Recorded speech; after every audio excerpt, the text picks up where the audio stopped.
அனைவருக்கும் வணக்கம்.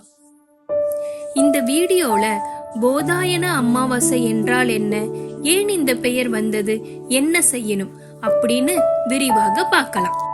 நாளைக்கு ஒரு சிறப்பு அமாவாசை வருது. அதுக்கு பேர் போதாயன அமாவாசை. ஆனா இது என்ன, ஏன் இந்த பெயர் வந்துச்சு, இந்த நாளில் என்ன செய்யணும், இதை முழுசா தெரிஞ்சா நம் முன்னோர்கள் ஆசீர்வாதம் கிடைக்கும் என்று நம்பப்படுகிறது. முதலில் அமாவாசை என்றால் என்ன? அமாவாசைனா என்னன்னு தெரியுமா? சந்திரனும் சூரியனும் ஒரே ரேகையில் வரும் நாள் அமாவாசை. இந்த நாளில் சந்திர ஒளி இல்லாததால் இது ஆன்மீகமாக மிகவும் சக்தி வாய்ந்த நாள் என்று கருதப்படுகிறது.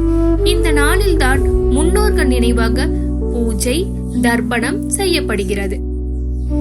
போதாயன பேர் ஏன் வந்தது? இந்த அமாவாசைக்கு போதாயன அமாவாசைன்னு பேர் வந்ததுக்கான காரணம் போதையனார் என்ற மகான். அவர் ஒரு பெரிய வேத கால முனிவர்.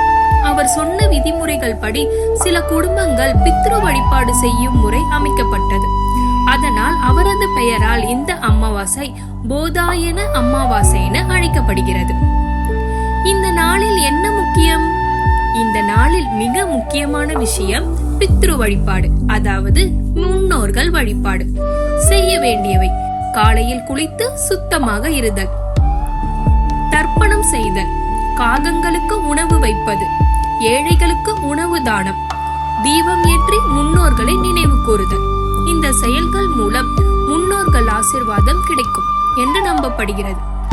ஆன்மீக நம்பிக்கை: நம்ம வாழ்க்கையில் சில தடைகள் பிரச்சனைகள் வரும்போது அது பித்ரு தோஷம் காரணமாக இருக்கலாம் என்று நம்பப்படுகிறது.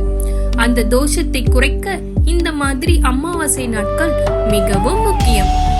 அதனால்தான் இந்த நாள் ஆன்மீகமாகவும் மிகவும் சக்தி வாய்ந்த நாள் என்று சொல்லப்படுகிறது.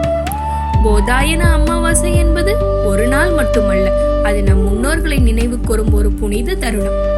அவர்களின் ஆசீர்வாதம் நம்மோடு இருந்தா வாழ்க்கை அமைதியாகும். அனைவருக்கும் நன்றி. ஓம் சாந்தி.